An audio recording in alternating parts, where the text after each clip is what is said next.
கௌதம் சைடில் நாளைக்கு என்ன நடக்க போதும் பார்க்கலாம். அவங்க எபிசோட் வேறு லெவலில் மாசாக இருந்துச்சுன்னே சொல்லலாம். ஸ்கிப் பண்ணாமல் ஃபுல்லோடையும் கேளுங்க. அதுக்கு முன்னாடி இந்த வீடியோ பிடிச்சிருந்துச்சுன்னா லைக் பண்ணிட்டு பாருங்கள். ரொம்ப பிடிச்சிருந்துச்சுன்னா நம்ம சேனலுக்கு வந்து சப்ஸ்கிரைப் பண்ணி கண்டினியூஸாக ஆதரவு வந்துட்டாங்க. இந்திரா வந்து ரூம்குள்ளே போகிறாங்க. அத்தை, நீங்கள் கேட்குறதெல்லாம் மனசாட்சியே இல்லாமல் இருக்குது. என்ன நினச்சி கேட்குறீங்க எனக்கு சுத்தமாக புரியல. என்னை தயவு செஞ்சு வந்து இது மாதிரிலாம் தர்ம சங்கடத்தில் ஆள்படுத்தாதீங்க. அவளை தான் சொல்ல முடியும். இந்த வீட்டுக்காக நீ ஏதாவது செய்யணும்னு ஆசைப்பட்டேன்னா இதை செய். இனிமேட்டு நான் உங்ககிட்ட கேட்குறதுக்கு ஒன்றுமே இல்லைங்கிற மாதிரி அதிரடியாக வந்து ஜெயா மட்டும் மூஞ்சிக்கு நேரம் வந்து பேசிட்டு அவங்க மட்டும் போகிறாங்க. இது எல்லா ராகினி வந்து ஒளிஞ்சு நின்று ஜன்னல் வழியாக கேட்குறாங்க. இந்திரா மட்டும் சோகமாக அந்த ரூமை விட்டு வெளியே வராமல் அப்படியே ஃபீல் பண்ணி அழுதுகிட்டு இருக்காங்க. எப்படி ஏற்ற உங்களால் இது மாதிரிலாம் கேட்க முடிஞ்சிச்சு? நான் அப்படி என்ன பாவம் பண்ணிட்டேன் இந்த வீட்டில்? இது எல்லாம் நீங்கள் வேறு யாரோ சொல்லி தான் வந்து செஞ்சுருக்கீங்கன்னு தெரியாமலாம் இல்லை. ஆனால் ஏன் அத்தை என்ன மட்டும் உங்களுக்கு பிடிக்கவே மாட்டேங்குது? நான் இந்த குடும்பத்துக்கு எவ்வளோ விஷயம் நல்லதாக செஞ்சுருக்கேன். நான் எவ்வளோ நல்லது செஞ்சாலும் இந்த குடும்பத்தில் ஏன் என்ன ஒரு ஆளாக வந்து நினைக்கவே மாட்டேங்கிறீங்க? ஒரு மனுஷியாக கூட எனக்குன்னு ஒரு மனசு இருக்கும். இது மாதிரிலாம் கேட்குறோமே, அவன் மனசு பாடுபடும்னு சின்னதாக கூட வருத்தப்பட மாட்டீங்களான்னு சொல்லி இந்திரா வந்து ஃபீல் பண்ணி அழுதுகிட்டு இருக்காங்க. அந்த இடத்துல பார்க்கவே பாவமாக இருந்துச்சுன்னே சொல்லலாம். எங்கள் அக்காவோட சீமந்தத்துக்கு என்னால் எப்படி வராமல் இருக்க முடியும்? எங்கள் அக்கா எப்படி ஸ்டேஜ் வந்து ஏறுவா? நான் இருந்தால் தான் ஸ்டேஜ் வந்து ஏறுவா. அப்போ நீங்கள் என்ன பண்ணுவீங்க? நான் எப்படி எங்கள் அக்காவை ஸ்டேஜில் ஏற சொல்லுவேன்? அந்த மண்டபத்தில் யாரோ ஒரு ஆளாக நின்று கண்டிப்பாக நான் சீமந்தம் ஃபங்க்ஷன் நடக்கிறத பார்த்துருவேன். ஆனால் காவியா முன்னாடி வரக்கூடாதுன்னு சொல்லியிருக்கீங்களே, காவியா முன்னாடி நான் வரலனா எப்படி உங்களால் காவியா மனசு வந்து கஷ்டப்படாமல் சீமந்தம் ஃபங்க்ஷனை வந்து ஸ்டேஜில் ஏற்றி அழகு பார்க்க முடியும் காவியாவை அப்படின்னு சொல்கிறாங்க. அந்த இடத்துல மனசுலேயே நினச்சி குமுறிக்கிட்டு இருக்காங்க. நம்ம இந்திரா ஒரு பக்கம் காவியாவோட அப்பா வந்து சந்தோஷமாக வந்து இருக்காங்க. எப்படியோ என் இந்திரா வந்து இந்த வீட்டில் நல்லபடியாக இருக்கான்னு நினச்சாலே சந்தோஷம் தாங்கலைங்கிற மாதிரி சந்தோஷத்துலேயும் உச்சத்தில் இருக்காங்க. கௌதம் மாப்பிள்ளை இந்திரா வந்து கூட்டிகிட்டு வராங்க. எக்ஸாம் வந்து நல்லபடியாக எழுதுறதுக்கு வந்து பர்மிஷன் கொடுத்துருக்காங்க ஜெயா அப்படின்னு சொல்லி நல்ல மனசோடு தான் யோசிச்சுட்டு இருக்காங்க. அந்த இடத்துல நம்ம காவியாவோட அப்பா ஒரு பக்கம் இதெல்லாம் எப்படி சமாளிக்க போகிறேன்னே தெரிலங்கிற மாதிரி ஃபீல் பண்ணுறாங்க. இந்த விஷயத்தை நிச்சயம் ராமச்சந்திரன்ட்டையும் யார்ட்டையும் சொல்லக்கூடாது, சொன்னால் மனசு கஷ்டப்படுங்கிற மாதிரி திங்க் பண்ணுறப்ப காவியம் வந்து மாடிப்படியில் சுகமாக வந்துகிட்டு இருக்காங்க. என்ன ஆச்சு? என்னம்மாம்மா என்ன நினச்சிட்டு இருக்கீங்க? இல்லைம்மா, ரிசல்ட் வந்து பாசிட்டிவாக வந்துச்சுன்னா நான் உங்ககிட்ட கண்டிப்பாக சொல்கிறேன். ரிசல்ட் வந்து அப்படி முன்ன பின்ன இருந்துச்சுன்னா நான் உங்ககிட்ட சொல்ல. என்ன ஆச்சு? ஜெயாவும் இந்திராவும் தன்னந்தனியாக ரூமில் வந்து டிஸ்கஸ் பண்ணிகிட்டு இருக்காங்க. என்னம்மாம்மா சொல்கிறீங்க? உண்மையாக தான் சொல்கிறீங்களா? ஆமாம், நான் நினைக்கிறேன் ஜெயா வந்து இந்திராவை வீட்லேயே தங்க தான் சொல்லியிருப்பா.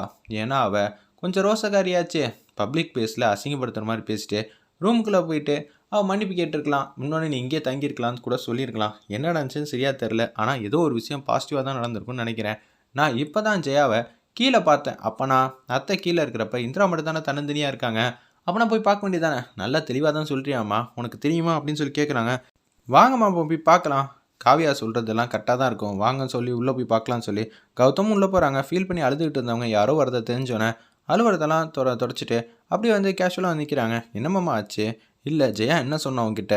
அச்சோ, இப்போ தான் நினச்சோம் மனசில். அத்தை கிட்ட சொன்ன விஷயம் எல்லாம் நம்ம மாமாவுக்கும் ஹஸ்பண்டுக்கும் காவியாவுக்கும் தெரியக்கூடாது. காவியா இப்பயே சங்கடப்பட ஆரம்பிச்சிட்டா என்ன ஆகுறதுங்கிற மாதிரி ஃபீல் பண்ணுறாங்க. அந்த இடத்துல நம்ம இந்திரா ஏதோ ஒரு விஷயத்தை மறைக்கிற மாதிரியே இருக்கே, என்னவா இருந்தாலும் சொல்லு, அப்போ தான் உனக்கு சாதகமாக எங்களால் முடிவெடுக்க முடியும். நீங்கள் சொல்கிறதெல்லாம் வாஸ்தவம் தான். என்னை வீட்லேயே வந்து தங்கிக்க சொல்லிட்டாங்க அத்தை. ஓ, வீட்லேயே தங்கிக்க சொல்லிட்டாங்களா? உண்மையாக தான் சொல்கிறியா? என்னால் நம்ப முடியலையேன்னு சொல்லி ராமச்சந்திரன் வந்து கேட்குறாங்க. ஏன்னா ஜெயா வேறு ஏதாவது சொல்லியிருந்தா இந்த விஷயத்தை வந்து ஹேண்டில் பண்ணுறது என்னாலையும் கௌதமாலையும் முடியும். தயவு செஞ்சு சொல்லுமா. அத்தை இதைத்தான் சொன்னாங்க. பாத்தியாடா உங்கள் அம்மாவுக்கு நல்ல மனசு. நம்மலாம் இருக்கிறப்ப ஏதோ ஒன்று சொல்லுவாள், ஆனால் நம்ம இல்லாதப்ப வேற ஒன்று சொல்லிட்டு அவன் மனசு பல மடங்கு உயரத்தில் வந்து இருக்கு. காலையில் கூட அத்தை வந்து இது மாதிரி தான் சொன்னாங்களா? எனக்கு என்னமோ நம்பிக்கை இல்லையே. இந்திரா கரெக்டாக தானே சொல்கிறேன்னா கரெக்டாக தான் சொல்கிறேன். அப்பாவை பார்க்க போகலாம், அப்பா வந்து உனக்கு காலையிலேருந்து கேட்டுட்டு இருந்தாங்க அப்படின்னு சொல்லி காவியா வந்து கேட்குறாங்க. ஓ அப்படியா, சந்தோஷமாக பார்க்கலான்னு சொல்லிட்டு காவியா வந்து இந்திராவை கூட்டிகிட்டு வராங்க. அம்மாடி இந்திரா வாமா அப்படின்னு சொல்கிறாங்க. என்னது, அக்கா என் பக்கத்தில் இருக்காங்க. அப்படி இருக்கும்போது என்னை பார்த்து வந்து கூப்பிட்றாங்களே, இதெல்லாம் சாத்தியமே இல்லாத விஷயமாச்சு. எனக்கு மட்டும் தான் தோணுதா, இல்லை உண்மையிலேயே அப்பா என்னை கூப்பிட்றாங்களான்னு தெரியாமல் பட்டத்தில் இருக்காங்க. என்னம்மா இந்திரா அப்படின்னு சொல்லி கையை பிடிச்சிடுறாங்க. அந்த இடத்துல கையில் காயம் பட்டதுனால என்ன கையில் காயம் இருக்குது? இல்லை கிளாஸில் வந்து குத்திட்டேன். என்னம்மா சந்திரா, இன்னமும் சின்ன குழந்தை மாதிரியே உன் பொண்ணு இருக்கா, ஏதாவது வந்து தெரியுதா பாரு அப்படின்னு சொல்லும்போது கௌதம் மாப்பிள்ளை வந்து உன்னை நல்லபடியாக பார்த்துக்கிறாரமே, இந்த வீட்டுக்கு நல்லபடியாக நீ மருமகளாக இருந்தா எனக்கு அதுவே சந்தோஷம். எக்ஸாம்லாம் நல்லா எழுதுறியா? ப்ரிலிமினரி எக்ஸாம் பாஸ் ஆகி அடுத்த கட்டத்துக்கு மெயின் எக்ஸாம்லாம் முக்கால்வாசி எக்ஸாம் சூப்பராக எழுதிருக்கேன்னு கேள்விப்பட்டேனே. ப்ரிப்பரேஷன்லாம் எப்படி போகுது? அப்பா நீங்களா அப்பா என்னோடய எக்ஸாம் பற்றி விசாரிக்கிறீங்க? ஏம்மா நான் விசாரிக்கக்கூடாதா? இல்லைப்பா நீங்கள் விசாரிக்கலாம். ஆனால் இத்தனை நாளாக என்கிட்ட கோவமாக தான் நடந்துக்கிட்டீங்க. இந்த வீட்டில் ஒன்று யாரும் ஏற்றுக்காமல் போயிட்டாங்கன்னா உன் வாழ்க்கை என்ன ஆகும்னு நினச்சி நான் கோவப்பட்டேன். இப்போ தான் முன்னதான் இந்த வீட்டில் வந்து தங்கம் போல தாங்குறாங்களே, அப்படி இருக்க சூழ்நிலை நான் ஏம்மா உன் மேலே கோவப்பட போகிறேன். ஊருக்குள்ளே எவ்வளோ சந்தோஷமாக இருக்கேன்னு தெரியுமா நான். விவசாயத்தை பார்த்துக்கிட்டு என் 2 பொண்ணுங்களை பற்றி கவலையே இல்லை. காவியா வந்து ப்ரெக்னெண்ட்டாக இருக்கா, சீமந்த ஃபங்க்ஷன் நடக்க போகுது. ஒரு பக்கம் கௌதம் மாப்பிள்ள உன்னை கண்ணுக்குள்ளே வச்சு தாங்குறாங்க. ஜெயா ஒரு படிக்கு மேலே போய் உன்னை படிக்க வைக்கிறாங்க. இதெல்லாம் நினச்சாலே வந்து எனக்கு சந்தோஷத்தில் பூரிக்குது அப்படின்னு சொல்லி மகிழ்ச்சியாக வந்து பேசுகிறாங்க. சந்திரா வந்து வருத்தப்படுறாங்க. இந்திராவோட அம்மா, அச்சச்சோ இன்னும் 2 நாளில் 2 நாள் கூட இல்லை, நாளைக்கே வந்து இந்திராவை வீட்டை விட்டு துரத்தி விட்டுருவாங்க நம்ம ஜெயா. அப்படி இருக்கும்போது எதை வச்சு இப்போ இந்த மனுஷனை வந்து சமாளிக்க போகிறோம். திருப்பியும் பழையபடி வேதாளம் முருகமரம் ஏறின மாதிரி இந்திரா மேலே உச்சக்கட்ட கோவம் வந்து அடைஞ்சிருவாங்களேங்கிற மாதிரி திங்க் பண்ணுறாங்க. அந்த இடத்துல நம்ம சந்திரா, இந்திராவோட அம்மா கௌதம் வந்துடுறாங்க. மாப்பிள்ள முதல்ல கை கொடுங்க மாப்பிள்ள, என் பொண்ணை நல்லபடியாக பார்த்துக்கிறீங்க. இந்திராவை வந்து ஸ்கூலுக்கு கூட்டிகிட்டு போகிற மாதிரி பொண்ணு போல் பார்த்துக்கிட்டு இருக்கீங்களா? நான் கூட எல்லா நேரமும் இப்படியெல்லாம் பார்த்துக்கிட்டது இல்லை அப்படின்னு சொல்லி சந்தோஷமாக பேசிகிட்டு இருக்காங்க. அந்த இடத்துல கௌதமோட மாமனார், இந்திராவோட அப்பா. இதெல்லாம் ஒரு சாதாரண விஷயம். என்னது சாதாரண விஷயமா? இந்த காலத்தில் கல்யாணம் பண்ணி வச்சா பொண்ணை கூட வந்து சரியாக வந்து பார்த்துக்க மாட்டேங்கிறாங்க. அப்படி இருக்கும்போது நீங்கள் கண்ணுக்குள்ளே வச்சு பார்த்துக்கிறீங்க. இதெல்லாம் நான் கோடி புண்ணியம் பண்ணியிருக்கணும். இந்திரா வந்து ஐஏஎஸ் எக்ஸாம் ஆகிறத விட இந்த குடும்பத்தில் நல்ல ஒரு மருமகளாக இருக்கணும், உங்களுக்கு நல்ல ஒரு பொண்டாட்டியாக இருக்கணும், அதுபடி அவள் சந்தோஷமாக இருந்தால் அதுவே எனக்கு போதும் தான் ஆசைப்பட்டுட்டு இருந்தேன். என் ஆசைக்கு ஒரு படி மேலே போய் இந்திராவோட கனவையும் நிறைவேற்றுறீங்க பார்த்துக்கிங்களா? அதை விட எனக்கு என்ன சந்தோஷம் இருக்குன்னு சொல்கிறாங்க. சரி, நம்ம ரொம்ப நேரம் இங்கேயே பேசிகிட்டு இருக்கனால அவர் சாப்பிடாம கொள்ளாமல் இருப்பார், அவர் அனுப்பிச்சி வைக்கலாம் கௌதம. அதெல்லாம் இல்லை, பேசினா பேசட்டுங்கிற மாதிரி சொல்லிட்டு இந்திரா வந்து காஃபி போட்டு உங்களுக்கு கொடுக்குறேன் வாங்கப்பா அப்படின்னு சொல்கிறாங்க. சந்தோஷமாக வந்து போக ஆரம்பிச்சிட்டாங்க.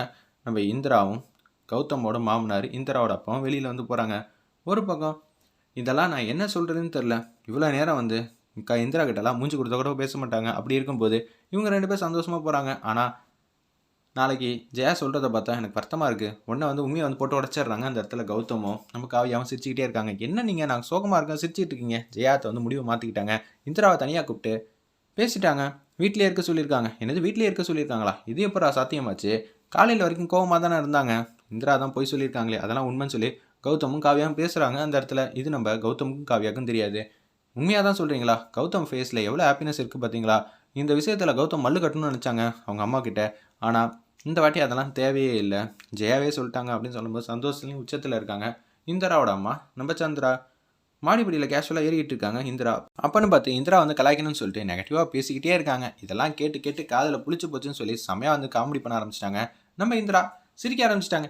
ஏதோ ஒரு துஷ்ட சக்தி ஏதோ ப்ளே பண்ணியிருக்கு. ஜெயாத்தை எவ்வளோ நல்லவங்கன்னு தெரியும். அவங்க மனசை கலைக்கிறதுக்கு நீ ஏதோ ஒரு சதி வேலை பண்ணியிருக்க. நான் டேரெக்டாக உன்னன்னு சொல்ல முடியாது, ஆனால் பண்ணவங்களுக்கு தெரியும். இதெல்லாம் நான் தூசி போல் ஊதி தள்ளிட்டு போயிட்டே இருக்க மாட்டேன்னா என்ன சீமந்தத்துக்கு வரக்கூடாதுன்னு நினைக்கிறீங்களா? அச்சச்சோ, செம்ம பெரிய காமெடி இல்லை. இந்த விஷயத்தை நான் எப்படி டீல் பண்ணுவேன்னு உங்களுக்கு தெரியாதுல்ல. காலையில் பார்ப்போமா, ஜெயா வந்து நீ இல்லாமல் இந்த ஃபங்க்ஷனே நடக்காதுங்கிற மாதிரி சொல்லிட்டா என்ன அப்படின்னு சொல்லி மாஸ் பண்ணுறாங்க. எப்படி சமாளிக்க போகிற?